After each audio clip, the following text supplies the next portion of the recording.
ബിസ്മില്ലാഹിർ റഹ്മാനിർ റഹീം. അപ്പോൾ അള്ളാഹുവിന് റബ്ബുൽ ആലമീനായ അള്ളാഹുവിനെ സ്തുതിക്കുമ്പോൾ ആ ആലമീൻ ലോകങ്ങൾ, ആ ലോകങ്ങൾ നാം മനസ്സിൽ കാണണം. ആ ലോകങ്ങളിലൊക്കെയും പരിപാലിച്ചുകൊണ്ടും നിയന്ത്രിച്ചുകൊണ്ടും അനുഗ്രഹിച്ചുകൊണ്ടും അള്ളാഹു നിലകൊള്ളുകയാണ്. മനുഷ്യജീവിതത്തിൻ്റെ 5 ഘട്ടങ്ങളെക്കുറിച്ച് നാം പറഞ്ഞു. അതിൽ 3 ഘട്ടങ്ങളും അവിടത്തെ തർബിയത്തുകൾ, അവിടത്തെ പരിപാലനങ്ങളും വിശദീകരിച്ചു. ആത്മാക്കളുടെ ലോകം എന്ന ഒരു ലോകം, ആയിരക്കണക്കിന് വർഷങ്ങൾ നാം ജീവിച്ച ലോകം. അവിടെ പരിചയങ്ങൾക്ക്, കരാറിന് അവസരം നൽകി അള്ളാഹു തർബിയത്ത് കാഴ്ചവെച്ചു. 2ാം ലോകമായ ആലമുദ്ദുന്യ, നാം ഇപ്പോൾ ഉള്ള ഈ ഭൂലോക ജീവിതം. ഈ ജീവിതത്തിലും പരിപാലകൻ അള്ളാഹു മാത്രമാണ്. അവൻ്റെ പരിപാലനം മാത്രമാണ് നമുക്ക് ലഭിക്കാനുള്ളത്. അത് കഴിഞ്ഞ് 3ാമത് നാം ആലമുൽ ബർസഖ് എന്ന ഇടത്താവളമായ ഖബർ ജീവിതത്തെക്കുറിച്ച് പറഞ്ഞു. അവിടെ പ്രത്യേകക്കാരായ ആളുകൾക്ക് ശാരീരികമായി തന്നെ തർബിയത്ത് നടക്കും, ശരീരത്തിൽ തന്നെ തർബിയത്ത് നടക്കും. അത് പ്രമാണബദ്ധമായി സ്വഹീഹുൽ ബുഖാരിയുടെ ഹദീസിന്റെ അടിസ്ഥാനത്തിൽ നാം പറഞ്ഞു.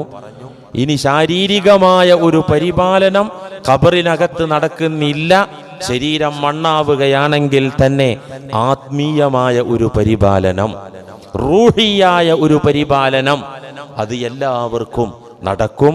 മുഅ്മിനീങ്ങൾക്ക് വല്ലാത്ത ഒരു നിഅമത്താണ് ഖബർ ജീവിതത്തിൽ അള്ളാഹുവിൽ നിന്ന് ലഭിക്കുക. അള്ളാഹു നമുക്കൊക്കെയും, നമ്മിൽ നിന്നും മരിച്ചു പോയവർക്കൊക്കെയും ഖബറിലെ അവൻ്റെ നല്ല തർബിയത്ത് നൽകുമാറാകട്ടെ. ഇനി 4ാമത്തെ ഒരു ലോകമുണ്ട് ഖബർ ജീവിതം കഴിഞ്ഞ, അതിൻ്റെ പേരാണ് ആലമുൽ ഹശർ. ആലമുൽ ഹശർ, നാം മഹ്ശറ ലോകമെന്ന് പറയുന്ന ലോകം. ആ ലോകത്ത് ഒരാഴ്ചയോ ഒരു 5 കൊല്ലോ ഒന്നുമല്ല. ആ ലോക ജീവിതത്തിൻ്റെ ദൈർഘ്യം, നീളം അള്ളാഹു ഖുർആനിൽ തന്നെ പറഞ്ഞിട്ടുണ്ട്. ഫീ യൗമിൻ കാന മിഖ്ദാറുഹു 50 അൽഫ സന എന്നാണ് അള്ളാഹു പറഞ്ഞത്. ഫീ യൗമിൻ, അതൊരു ദിവസമാണ്. ഏത് മഹ്ശറ എന്ന് പറയുന്ന ലോകം അതൊരു ദിവസമാണ്. ആ ദിവസത്തിന്റെ അവസ്ഥ മിഖ്ദാറുഹു 50 അൽഫ സന. ആ ദിനത്തിന്റെ ദൈർഘ്യം, അതിന്റെ നീളം, അതിന്റെ കണക്ക് 50 അൽഫ സന, 50,000 വർഷം. ഈ ഭൂമിയിലെ ദുനിയാവിലെ ജീവിതത്തിലെ 50,000 വർഷത്തിന്റെ ദൈർഘ്യമാണ്, കണക്കാണ് എന്ന് അള്ളാഹു ഖുർആനിലൂടെ തന്നെ പറഞ്ഞിട്ടുണ്ട്. അപ്പൊ ഒരു നീണ്ട ജീവിതം ആലമുൽ ഹശറിൽ, മഹ്ശറ ലോകത്തും നാം അഭിമുഖീകരിക്കേണ്ടതായിട്ടുണ്ട്. അവിടെയും അള്ളാഹുവിന് തർബിയത്തുണ്ട്. സജ്ജനങ്ങൾക്ക് അവന്റെ സിംഹാസനത്തിന്റെ തണല്, അർശിന്റെ നിഴല് എന്നൊക്കെ കേട്ടിട്ടില്ലേ? അതൊന്നും വിശദീകരിക്കുകയല്ല ഇപ്പോ. അതുപോലെ തന്നെ സജ്ജനങ്ങൾക്ക് മുഹമ്മദുർ റസൂലുള്ളാഹി സ്വല്ലല്ലാഹു അലൈഹി വസല്ലമ തങ്ങളുടെ പവിത്രമായ പാനീയം ഹൗദുൽ കൗസർ, ഇത് കുടിപ്പിക്കും. ഇതൊക്കെ പടച്ച തമ്പുരാന്റെ മഹ്ശറ ലോകത്തുള്ള തർബിയത്താണ്, പരിപാലനാണ്. അവിടെ നടക്കുന്നുണ്ട്. അത് കഴിഞ്ഞാൽ പിന്നെ ആലമുൽ ആഖിറ, പരലോകം.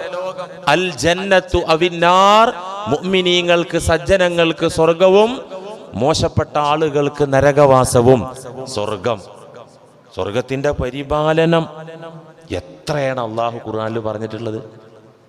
അതിൻ്റെ ആ മനോഹാരിത, അതിൻ്റെ പ്രാധാന്യം, അതിലുള്ള ആനന്ദത്തിന്റെ സ്ഥിരത, ഇതൊക്കെ ഖുർആനിൽ ഒരുപാട് ഭാഗത്ത് സ്വർഗത്തിൽ അള്ളാഹു നടത്തിയ തർബിയത്ത് എടുത്തു പറയുന്നുണ്ട്.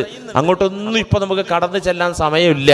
ഒരു കാര്യം, അൽഹംദുലില്ലാഹി റബ്ബിൽ ആലമീൻ എന്ന് ഞാനും നിങ്ങളും ഓതുമ്പോൾ, അള്ളാഹുവിനെ സ്തുതിക്കുമ്പോൾ, ലോക്കൽ അനുഗ്രഹങ്ങളിൽ മാത്രം നമ്മുടെ ചിന്താ ഭാവന ഒതുങ്ങിക്കൂടാ, പരിമിതപ്പെട്ടുകൂടാ.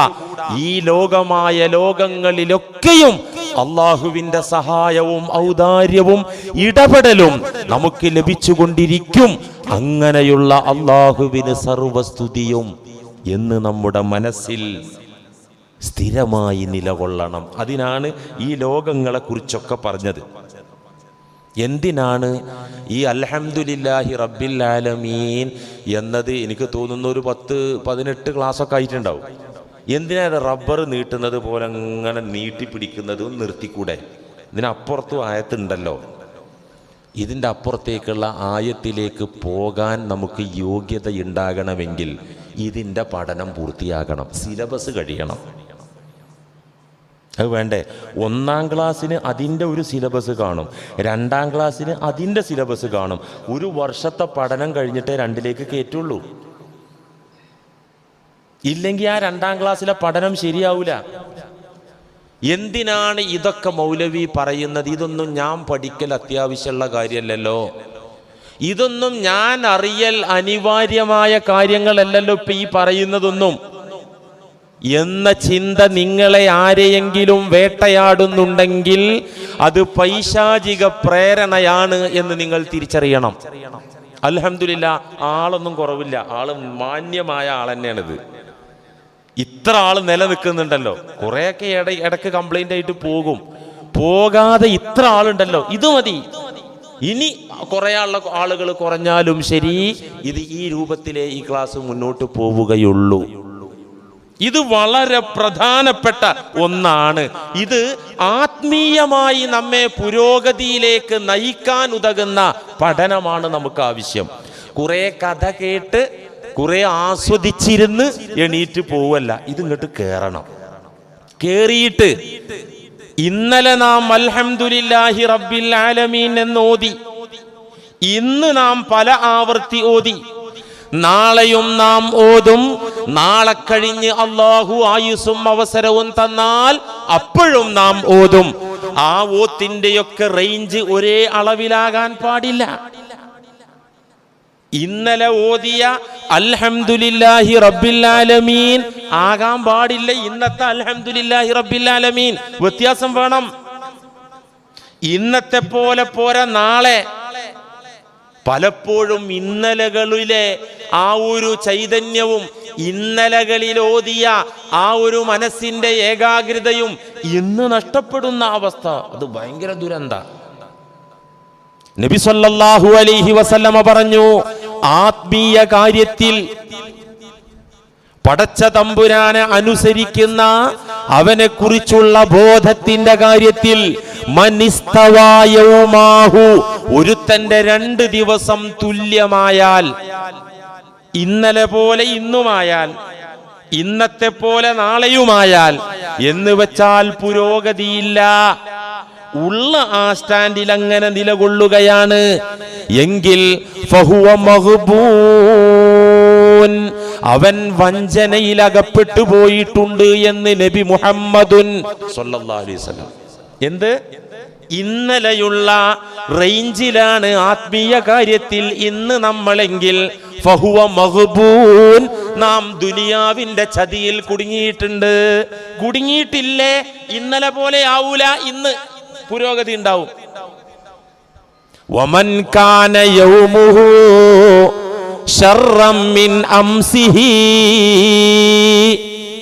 ഒരാളുടെ ഈ ദിവസം ഇന്ന് ശർറൻ, അത് മോശമായാൽ, ഏത് ദിവസത്തെക്കാൾ മിൻ അംസിഹി, ഇന്നലത്തെക്കാൾ ഇന്ന് മോശമാണെങ്കിൽ ഫഹുവ മൽഊൻ, അവൻ അല്ലാഹുവിനാൽ ശപിക്കപ്പെട്ടവനാണ്. സകരാലും ശപിക്കപ്പെട്ടവരാണ്, മലായിക്കത്തിനാലും ശപിക്കപ്പെട്ടവരാണ്. ആര്? ഇന്നലത്തെ വെളിവ് ഈമാനിക കാര്യത്തിൽ ഇന്നില്ലാതെയായാൽ അവന് ശാപമേൽക്കുമെന്ന് ഖാല റസൂലുള്ളാഹി. അതുകൊണ്ട് ഈ വഞ്ചനയിൽ നിന്നൊന്ന് റിലീസാകണം. ഒരേ ലെവലിൽ പോകുന്നതാ വഞ്ചനയിൽ എന്ന് പറഞ്ഞത്. മോശാകാണ്, കീഴ്പോട്ടാണ് വളർച്ച എങ്കിൽ മൽഊനാണ്, ലഅനത്തേൽക്കും. ഈ ചതിക്കുഴിയിൽ നിന്ന് കരകേറി ശാപങ്ങളേൽക്കാത്ത വിധം നമ്മളൊക്കെ സുരക്ഷിതരാകാൻ വേണ്ടിയിട്ടാണ് ഈ ഒരു വിഷയം ആവർത്തിച്ച് പറഞ്ഞുകൊണ്ടിരിക്കുന്നത്. ഇത് ഓതുന്ന ആണിലും പെണ്ണിലും, ഇത് പാരായണം ചെയ്യുന്ന സർവ്വ വിശ്വാസികളിലും ആത്മീയ പുരോഗതി വരണം. അള്ളാഹുവിനെ വെളിപ്പെട്ട് കിട്ടണം. ഇത് ഓതുമ്പോ പടച്ച തമ്പുരാനെ കുറിച്ച് ഓർമ്മ മനസ്സിൽ തങ്ങി നിൽക്കണം. അപ്പോഴാണ് ആ ഓത്തിന് ജീവൻ ഉണ്ടാവുകയുള്ളൂ, ചൈതന്യം ഉണ്ടാവുകയുള്ളൂ. ഇങ്ങനെ ജീവനുള്ള അൽഹംദുലില്ല ഓതിയവരാണ് നബിമാർ. ജീവനുള്ള അൽഹംദുലില്ല ഓതിയവരാണ് വലിമാര്, സ്വഹാബത്ത്. ജീവനുള്ള ഹംദ് ഓതിയ അനേകം മഹാന്മാരുണ്ട്, മഹദികളുണ്ട്, പെണ്ണുങ്ങൾ തന്നെ ഉണ്ട്. പെണ്ണുങ്ങൾ പൊതുവേ ദുർബല മനസ്കര.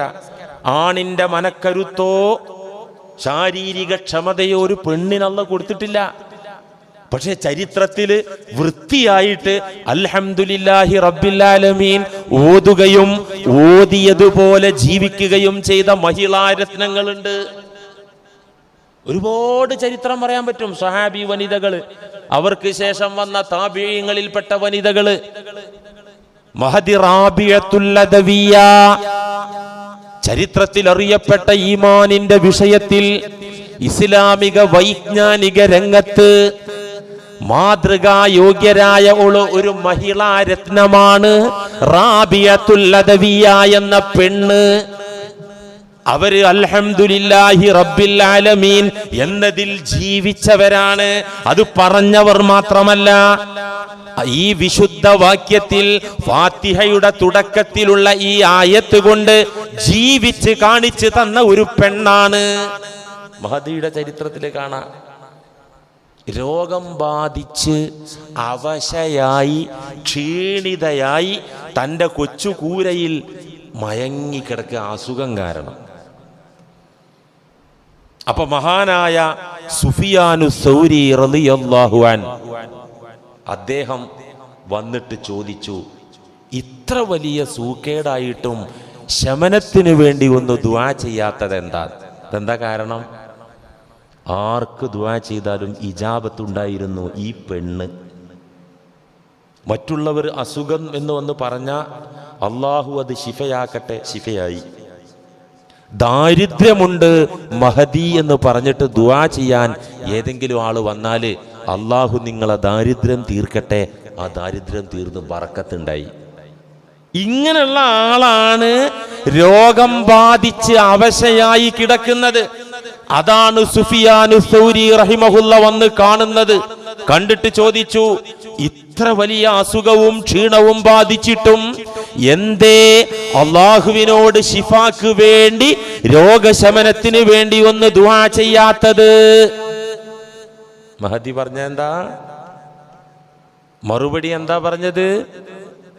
അള്ളാഹുവിന്റെ തെർബിയത്ത് എന്നിൽ നടക്കുകയാണ്. ആരോഗ്യമെന്നത് ഒരു അള്ളാന്റെ പരിപാലനമായിരുന്നു. സന്തോഷം, ആനന്ദം എന്നൊക്കെ പറയുന്നത് പടച്ച റബ്ബിന്റെ തെർബിയത്തായിരുന്നു. അതേ തെർബിയത്തിന്റെ ഭാഗമാണ് എനിക്കവൻ തന്ന രോഗം. അവൻ എന്നെ പരിപാലിക്കുകയാണ്. ക്ഷേമകാലത്ത്, സൗഖ്യകാലത്ത് എന്നിൽ വല്ല വീഴ്ചകളും വന്നിട്ടുണ്ടെങ്കിൽ ആ വീഴ്ചകൾ പരിഹരിക്കാൻ വേണ്ടിയിട്ട്, എന്നിലെ പാപക്കറകൾ കഴുകിക്കളയാൻ വേണ്ടിയിട്ട് അള്ളാഹു എന്നിൽ രോഗം ഇട്ടതാണ്. ഇതെന്റെ നന്മക്കാണ്. ഇതും തെർബിയത്തിന്റെ ഭാഗമാണ്. അള്ളാഹു അവന്റെ പരിപാലനം എന്നിൽ നടപ്പിലാക്കുമ്പോൾ എനിക്കത് വേണ്ടെന്ന് പറഞ്ഞ് ഞാൻ പ്രാർത്ഥിക്കണമെന്നോ? അള്ളാഹു അവന്റെ അനുഗ്രഹം എനിക്കിട്ട് തരുമ്പോ ആ അനുഗ്രഹം എന്നിൽ നിന്ന് മാറ്റണമെന്ന് ഞാൻ റബ്ബിനോട് പ്രാർത്ഥിക്കുകയോ? ഒരിക്കലുമില്ല. എന്റെ ഈ ഉള്ള അവസ്ഥയിൽ ഞാനിതാ പറയുന്നു, അൽഹംദുലില്ലാഹി റബ്ബിൽ ആലമീൻ. അങ്ങനെ തന്നെ ഒരു മുള്ള് നടന്നു പോകുമ്പോ കാലിലൊരു മുള്ള് കീറുന്നത് പോലും മുഅ്മിനിന്റെ പാപം പൊറുപ്പിക്കുമെന്ന് ഖാല റസൂലുള്ളാഹി. വളരെ സിമ്പിൾ അല്ലേ? ഒരു മുള്ള് കീറുമ്പോ പണ്ടാറം എന്ന് പറഞ്ഞിട്ട് ശപിച്ചാ കിട്ടൂല. അസ്തഗ്ഫിറുല്ലാഹ്, പഠിച്ചോനെ ഞാൻ വല്ല കുറ്റം ചെയ്തതുകൊണ്ടാണോ? അങ്ങനെയൊക്കെ ഉണ്ട്. മഹാന്മാരൊന്ന് കാല് തടഞ്ഞ് വീഴാൻ പോകുമ്പോൾ അസ്തഗ്ഫിറുല്ലാഹ്, പഠിച്ചോനെ എൻ്റെ പോരായി കൊണ്ടായിരിക്കും.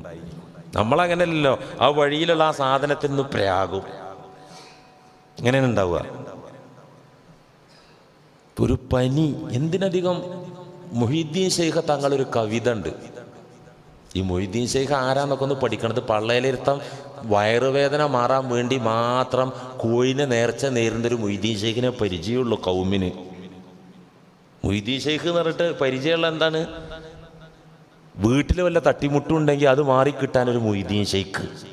അങ്ങനല്ല, തൗഹീദ് പഠിപ്പിച്ച ഏറ്റവും അതുല്യനായ നബിമാർക്ക് ശേഷം സ്വഹാബത്തിന് ശേഷം ലോകം കണ്ട തൗഹീദിൻ്റെ വലിയ പ്രബോധകനായിരുന്നു അബ്ദുൽ ഖാദിറുൽ ജീലാനി എന്ന മഹാൻ. അദ്ദേഹത്തിൻ്റെ ഒരു കവിത ഉണ്ട്. അദാബി റാഹതി ദാഇ ദവാഇ വഹാലി ഫീ ത്വരീഖിൽ മുശ്കിലാത്തി. അദാബി, പടച്ചോനെ ഈ ലോക ജീവിതത്തിൽ നീ എന്നെ അദാബാക്കുകയാണെങ്കിൽ, അദാബാക്കുക എന്ന് പറഞ്ഞാൽ ശിക്ഷിക്കുക തന്നെ. റാഹത്തി, അതെനിക്കൊരു ത്രില്ലാണ് എൻ്റെ അല്ലാ.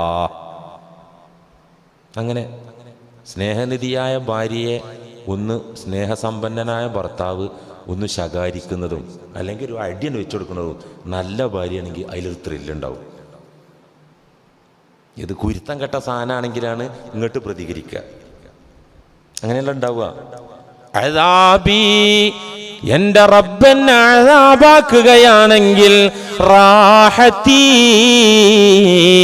അതെനിക്ക് റാഹത്താണ്, അതെനിക്കൊരു സുഖമാണ്. ദാഇ ദവാഇ, എന്റെ രോഗം തന്നെ എനിക്ക് മരുന്നാണ്.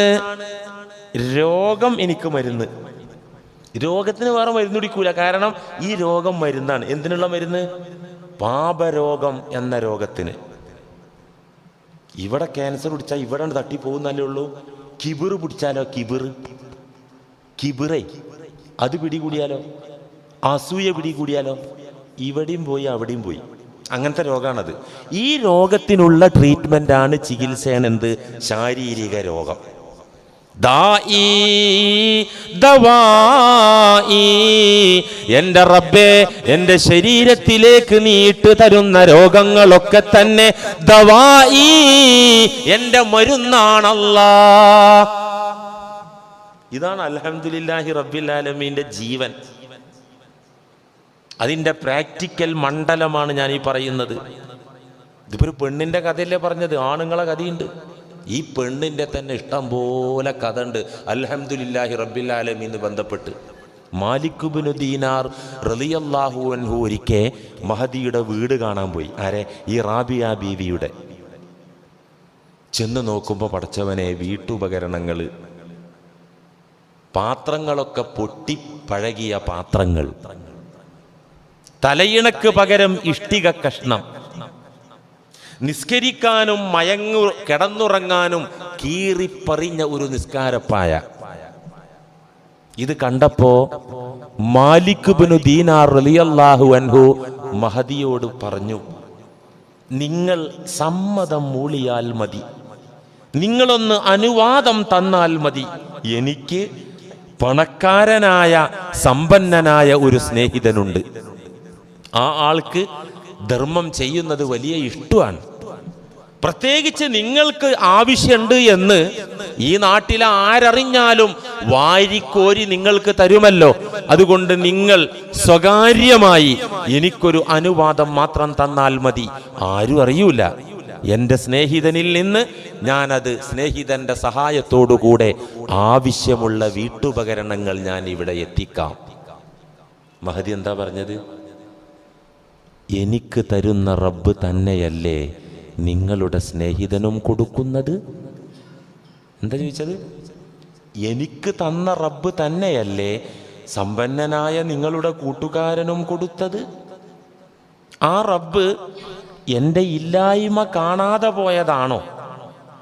എൻ്റെ ഈ അവസ്ഥ റബ്ബ് കാണാതിരിക്കുകയാണോ? അല്ലല്ലോ. നിങ്ങളുടെ കൂട്ടുകാരന് വാരിക്കോരി കൊടുത്ത റബ്ബ് എനിക്ക് തന്നില്ല. അവനെ കണ്ട റബ്ബ് എന്നെയും കാണുന്നു. രണ്ടും ചേർത്തി വായിച്ചാൽ എനിക്ക് തരാൻ റബ്ബിന് തൃപ്തിയില്ല, അവൻ അതിന് പൊരുത്തപ്പെടുന്നില്ല എന്നാണ് ഞാൻ മനസ്സിലാക്കുന്നത്. അല്ലാഹു തരാത്തത് എനിക്കാവശ്യമില്ല. അൽഹംദുലില്ലാഹി റബ്ബിൽ ആലമീൻ. ഈ പരുവത്തിൽ അൽഹംദുലില്ലാ ഓതാൻ പറ്റിയ നമുക്ക് പരാതി ഉണ്ടാവോ കൂട്ടരെ? ഉണ്ടാവോ? ജീവിതത്തിലെ ഇല്ലായ്മകളിലും പ്രതിസന്ധികളിലും എവിടെയെങ്കിലും നമുക്ക് പരാതി ഉണ്ടാവോ? ഉണ്ടാവോ? യൂസുഫ് അലിക്ക് വാരിക്കോരി കൊടുത്ത പടച്ചോൻ, ബ്രൂണയ സുൽത്താന് വാരിക്കോരി കൊടുത്ത പടച്ചോൻ ഒക്കെ അവൻ്റെ ഖജനാവിലെ സമ്പത്താ. ആ പടച്ചോനെ എനിക്ക് വേണ്ടതാണ് എനിക്ക് തന്നത്, ഇതിനപ്പുറത്തേക്ക് വേണ്ട. വേണോ അള്ള തരും, വേണ്ടേ അള്ള തരൂല. മഹദി പറയുന്നു, റബ്ബ് എനിക്ക് തരണ്ട എന്ന് തീരുമാനിച്ചത് എനിക്ക് വേണ്ട. അൽഹംദുലില്ലാഹി റബ്ബിൽ ആലമീൻ.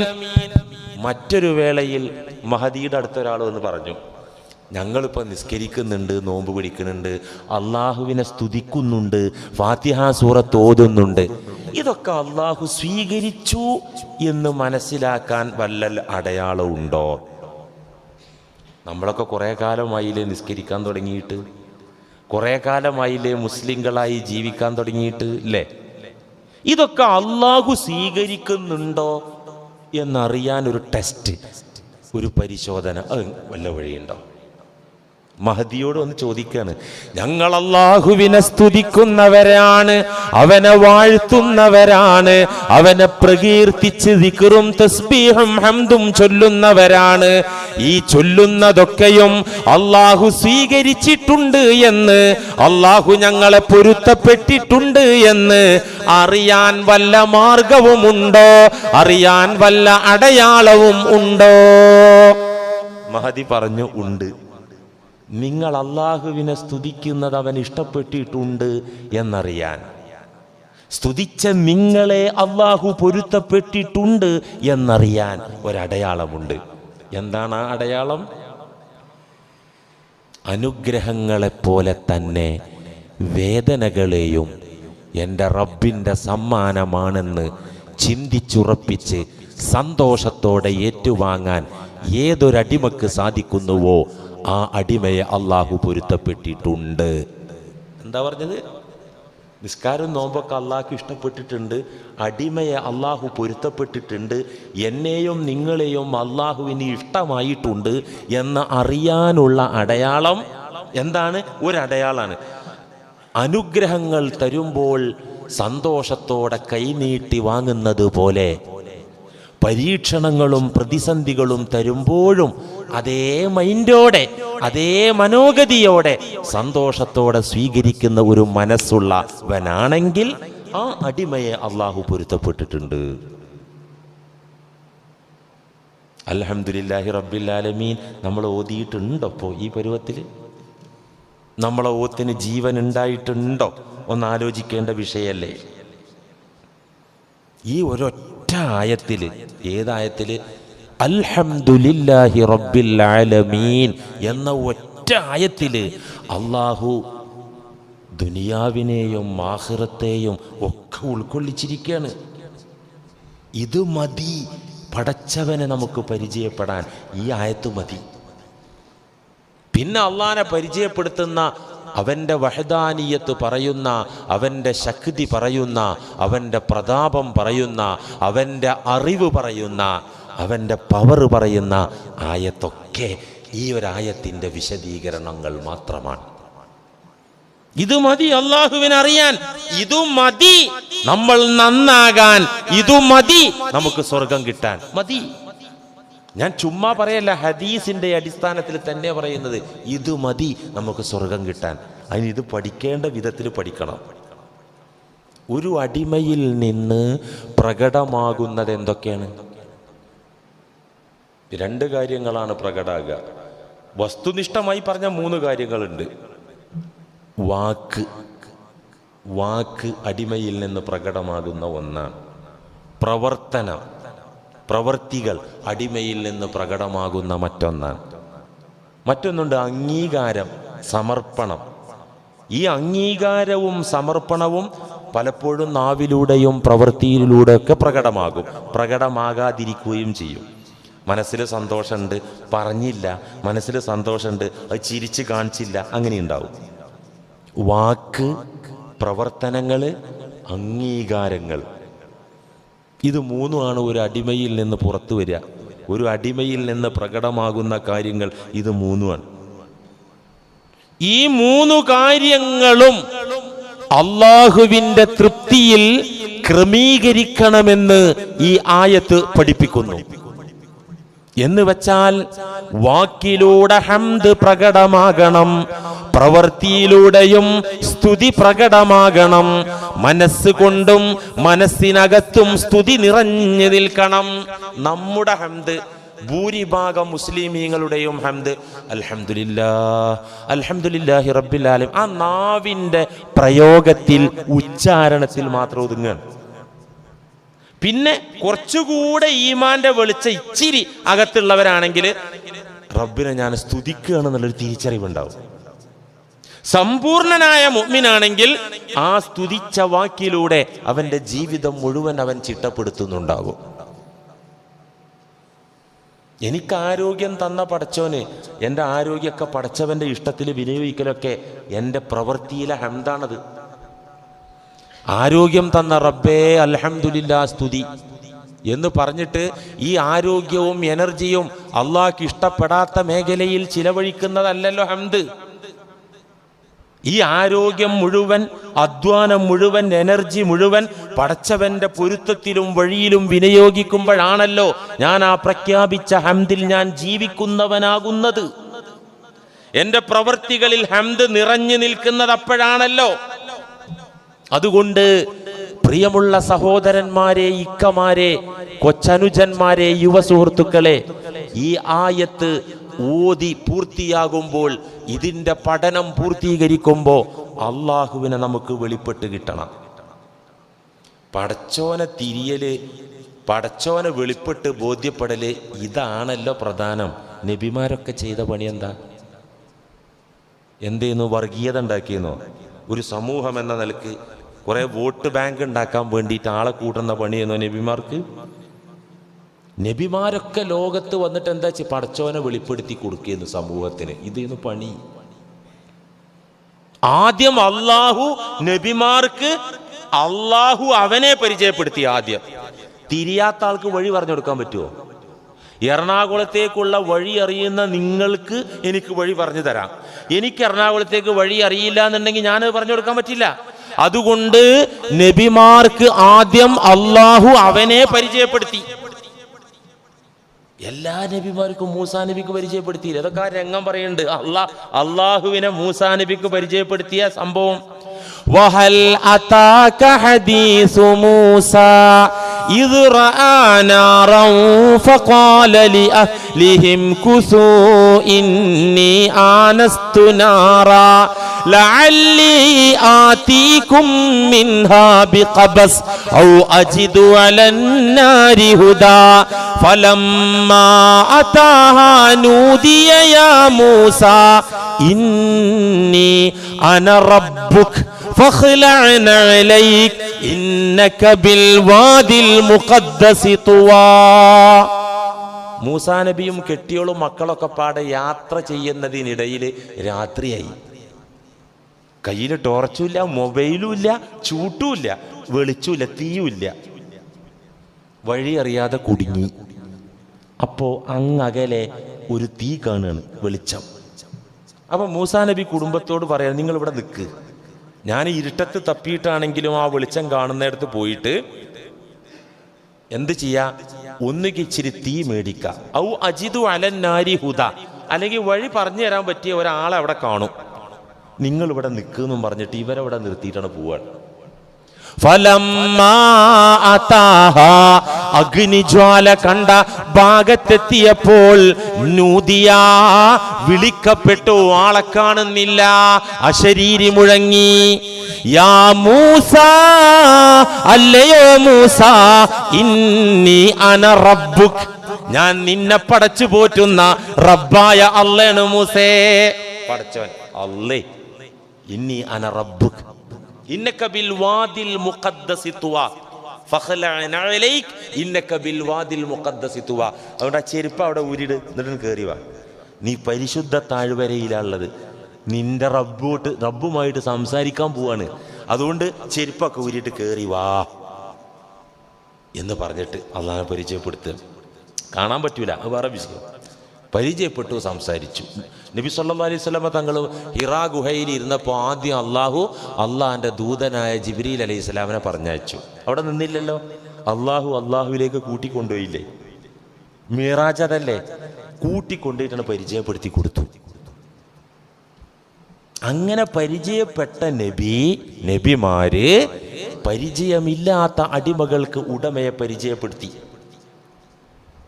വഴിയറിയുന്ന നബിമാർ വഴിയറിയാത്ത സാധാരണക്കാരായ മുസ്ലിമീങ്ങൾക്ക് വഴി പറഞ്ഞു കൊടുത്തു. അള്ളാഹുവിനെ നേരിട്ട് പരിചയപ്പെട്ട നബിമാര് ആ പരിചയപ്പെടാത്ത അടിമകൾക്ക് ഉടമയെ പരിചയപ്പെടുത്തി കൊടുത്തു. എന്നിട്ട് അടിമയുടെയും ഉടമയുടെയും ഇടയിൽ ദൂതന്മാരായി നിന്നു.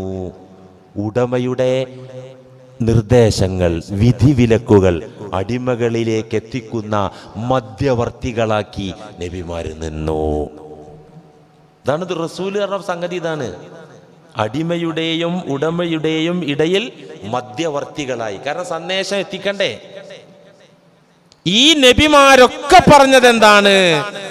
നിങ്ങളുടെ എല്ലാം നിങ്ങളുടേതെന്ന് നിങ്ങൾ വിചാരിക്കുന്നതെല്ലാം എന്നല്ല, നിങ്ങളെ തന്നെ അല്ലാഹുവിന് നിങ്ങൾ സമർപ്പിക്കണം.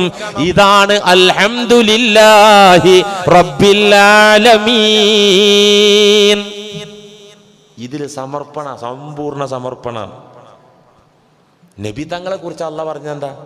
നബിയെ വിളിച്ച് യാ അയ്യുഹൻ നബിയോ, അല്ലയോ നബിയെ, ഇന്നാ അർസൽനാക, നാം അങ്ങയെ അയച്ചു, ഷാഹിദൻ വ മുബശ്ശിറൻ വ നദീറ, സാക്ഷിയായും സന്തോഷ വാർത്ത അറിയിക്കാനും താക്കീതും മുന്നറിയിപ്പ് നൽകാനൊക്കെ നബിയെ അങ്ങയെ നാം അയച്ചു. വദാഇയൻ ഇലല്ലാഹി ബിഇദ്നിഹി, അള്ളാഹുവിലേക്ക് ക്ഷണിക്കുക, അള്ളാഹുവിൻ്റെ അനുവാദപ്രകാരം. എങ്ങട്ടാ ക്ഷണിക്കുന്നത്? അള്ളാഹുവിലേക്ക് ക്ഷണിക്കുക, ഖുർആനായി പറയുന്നത്. വസിറാജം മുനീറ, അങ്ങ് ജ്വലിച്ചുകൊണ്ടിരിക്കുന്ന, കത്തിജ്വലിച്ചുകൊണ്ടിരിക്കുന്ന വിളക്കാണ്. എന്താ ഈ പറഞ്ഞത്? ഈ വിളക്ക് ഇവിടെ കത്തിയപ്പോൾ എന്ത് കണ്ടു? ഫില്ലർ കണ്ടു, കാർപ്പറ്റ് കണ്ടു, പ്രസംഗിക്കുന്ന എന്നെ കണ്ടു, കേട്ടിരിക്കാൻ വന്ന നിങ്ങളെയൊക്കെ ഞാനും കണ്ടു. ഇതൊക്കെ വെളിപ്പെടുത്തുന്ന ധർമ്മമാണ് ഈ വിളക്കിനുള്ളത്. ഇവിടെ എന്താണുള്ളത്? ഇത് വെളിപ്പെടുത്തുന്ന ധർമ്മമാണ് ഇവിടെ കത്തുന്ന വിളക്കുകൾക്കുള്ളത്. അള്ളാഹുവിന്റെ റസൂൽ സിറാജും മുനീറാണ്, വെളിപ്പെടുത്തുന്ന വിളക്കാണ്. എന്ത് വെളിപ്പെടുത്തുന്ന വിളക്ക്?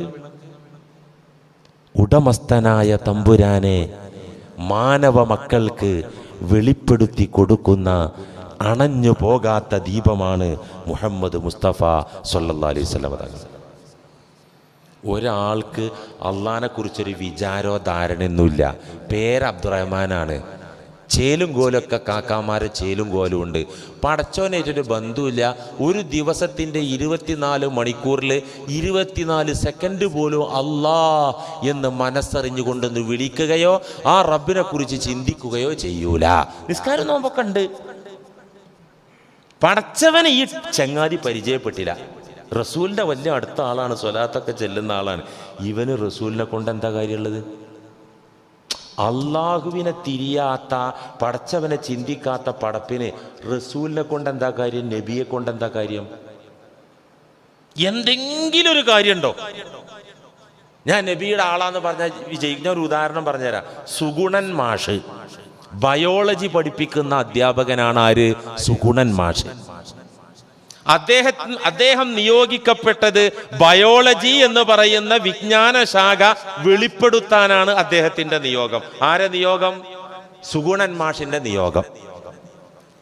നിയോഗിക്കപ്പെട്ട സുഗുണൻ മാഷ് കുറ്റമറ്റ വിധം ആത്മാർത്ഥമായി, ശാസ്ത്രീയമായി, മനഃശാസ്ത്രപരമായി തന്നെ ഏൽപ്പിച്ച ഡ്യൂട്ടി ഭംഗിയായി നിർവഹിച്ചു.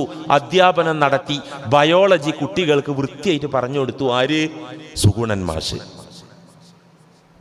മുന്നിലെ ബെഞ്ചിൽ തന്നെ ഇരിക്കുന്ന ഒരു മമ്മദ്, സുഗുണൻ മാഷി ഇത് ശാസ്ത്രീയമായി മനോഹരമായി വിവരിക്കുമ്പോൾ, പഠിപ്പിച്ചു കൊടുക്കുമ്പോൾ മമ്മദ് ഇരുന്ന് തൂങ്ങുകയാണ്.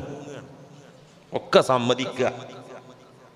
അല്ലെങ്കിൽ മമ്മദ് വേറെന്തോ ഓർത്തിരിക്കുക. സുഗുണൻ മാഷ ഈ പാഠവും പഠിപ്പിക്കലൊന്നും ചിന്തിക്കണില്ല, വേറെന്തൊക്കെയോ ഓർത്തിരിക്കുകയാണ്. അല്ലെങ്കിൽ മമ്മദ് ബാക്കിലുള്ള വേലായുധനേറ്റ് കുസൃതി കൂടി കുരുത്തക്കേട് കാണിക്കുകയാണ്. എക്സാം വന്നു. എക്സാം വന്നപ്പോ ആൻസർ ഷീറ്റില് സുഗുണൻ മാഷ് സിന്ദാബാദ്, സുഗുണൻ മാഷന്റെ സ്വന്തം ആളാണ്. ജയിക്കുവോ? എക്സാമിൽ ജയിക്കുവോ? മൊട്ട കിട്ടും, മൊട്ട. ജയിക്കൂല. ഇതേ അവസ്ഥയാണ് ഒരുപാട് മുസ്ലിമീങ്ങളെ അവസ്ഥ. അള്ളാന്റെ റസൂൽ ആരാണ്? എന്തിനാ അള്ളാന്റെ റസൂല് വന്നത്? എന്താണ് അള്ളാന്റെ റസൂല് പഠിപ്പിച്ചത്? ഒരു തിരിവുമില്ല, ഒരു ബോധവുമില്ല, ഒരു വെളിവും വെള്ളിയാഴ്ചയില്ല. എന്നിട്ട് നബിയുനാ മുഹമ്മദുൻ സ്വല്ലല്ലാഹു അലൈഹി വസല്ലം സ്വലാത്ത് കേമാണ്, നബിൻ്റെ സ്വന്തം ആളാന്നുള്ള അവകാശവാദമാണ്. ഇയാള് എക്സാമിൽ ജയിക്കൂല. അന്ത്യനാളിലൊരു എക്സാം വരുന്നുണ്ട്. അന്ന് പറയാണ് ഞാൻ സുഗുണൻ സാറിൻ്റെ സ്വന്തം ആളാന്ന് പറഞ്ഞാൽ ജയിപ്പിക്കൂ. ഇവിടെ ഇതുപോലെ ഞാൻ മുത്തറസൂലിൻ്റെ സ്വന്തം ആളാന്ന് പറഞ്ഞാൽ ജയിക്കോ? നമ്മൾ പോട്ടെ, ഫാത്തിമ ബീവി ജയിക്കോ? ഫാത്തിമ ബീവി റളിയല്ലാഹു അൻഹ ജയിക്കോ? സ്വഹീഹുൽ ബുഖാരിയിൽ ഒരു ഹദീസ് ഉണ്ട്. സ്വഹീഹുൽ ബുഖാരിയിൽ എന്താണ് ആ ഹദീസ്? നബിയായി നുബുവത്ത് കിട്ടി, റിസാലത്ത് കിട്ടി, മതപ്രബോധനത്തിന്റെ ബാധ്യത വന്നു. ആദ്യം തന്നെ നാട്ടുകാരോട് മുഴുവൻ വിളിച്ചു കൂവാൻ അള്ളാഹു കൽപ്പിച്ചില്ല. വഅൻദിർ അശീറതകൽ അഖ്റബീൻ. നബിയെ, അങ്ങ് ആദ്യം അങ്ങയുടെ അടുത്ത കുടുംബത്തിന് താക്കീത് നൽകുക, അടുത്ത കുടുംബത്തിൽ പണി തുടങ്ങുക, പ്രബോധനം സ്റ്റാർട്ട് ചെയ്യുക. അതാണ് അഖ്റബീൻ. അൻദിർ അശീറത്ത്. അശീറത്ത് എന്ന കുടുംബം, അഖ്റബീൻ എന്ന അടുത്ത കുടുംബം. കുടുംബം തന്നെ അടുത്തതും അകന്നതുണ്ടല്ലോ. അടുത്ത കുടുംബത്തിൽ നിന്ന് തുടങ്ങിക്കോളൂ അള്ളാനെ വെളിപ്പെടുത്തല്. ഇവർക്ക് ലാത്തയെ, ഉസ്സയെ, മനാത്തയെ, ഹുബുലുൽ അഅലയെ, ദേവി ദേവന്മാരെ പരിചയമുള്ളൂ, അതിന്റെ വിഗ്രഹങ്ങളെ പരിചയമുള്ളൂ. ഈ ടീമിനെ അള്ളാഹുവിനെ പരിചയപ്പെടുത്തി തുടങ്ങല് അതിന്റെ തുടക്കം അടുത്ത കുടുംബത്തിൽ നിന്ന് തുടങ്ങിക്കോളൂ. നബി എന്താ ചെയ്തത്? ബുഖാരിയിൽ കാണാം. ഇതാണ് ഇറങ്ങി കിട്ടിയപ്പോ ചെയ്തത്. യാ മഅ്ശറ ഖുറൈശ്, നബി തങ്ങൾ വിളിച്ചു പറഞ്ഞു, ഖുറൈശി സമൂഹമേ, അതല്ലേ തന്റെ ഗോത്രം, തന്റെ കബീല, അതല്ലേ കുടുംബം, അതല്ലേ. യാ മഅ്ശറ ഖുറൈശ്, അല്ലയോ ഖുറൈശി സമൂഹമേ, ഇസ്തറൂ അൻഫുസകും, നിങ്ങൾ നിങ്ങളെ തന്നെ നരകത്തിൽ നിന്ന് കാത്തുകൊള്ളുക. ലാ ഉഗ്നി അൻകും മിനല്ലാഹി ശൈആ, അള്ളാഹുവിന്റെ ശിക്ഷയിൽ നിന്ന് നിങ്ങളെ തടഞ്ഞു നിർത്താൻ എനിക്കാവൂല. മുഹമ്മദ് ഞങ്ങളെ കുടുംബത്തിൽപ്പെട്ട ആളാണ്, കബീലയിൽപ്പെട്ട ആളാണ് എന്ന് പറഞ്ഞ് നിങ്ങൾക്ക് അവിടെ രക്ഷപ്പെടാൻ പറ്റൂല. ഞാൻ പഠിപ്പിക്കുന്ന പാഠം പഠിച്ച് പരീക്ഷയിൽ പാസ്സായാലല്ലാതെ നിങ്ങൾക്ക് രക്ഷയില്ല. ലാ ഉഗ്നി അൻകും മിനല്ലാഹി ശൈആ, അള്ളാഹുവിന്റെ ശിക്ഷ തടയാൻ എനിക്കപ്പ പറ്റൂല കേട്ടോ. ഞാൻ പറഞ്ഞത് പഠിച്ചോ, ഞാൻ പറയുന്നത് അനുസരിച്ചോ, ഞാൻ അള്ളാനെ വെളിപ്പെടുത്തുമ്പോൾ നിങ്ങളത് വെളിവാകാൻ പാകത്തിൽ, മനസ്സിലാകാൻ പാകത്തിൽ നിന്ന് തന്നോ, ആ റബ്ബിന്റെ വഴിക്ക് ജീവിച്ചോ. ഇല്ലെങ്കിൽ കുടുങ്ങും നിങ്ങൾ. നിർത്തിയില്ല. യാ ബനി അബ്ദി മനാഫ്, അബ്ദുമനാഫ് കുടുംബമേ, ലാ ഉഗ്നി അൻകും മിനല്ലാഹി ശൈആ. അബ്ദുമനാഫ് ആരാ? ഉപ്പാപ്പയാണ്. ഉപ്പാപ്പ.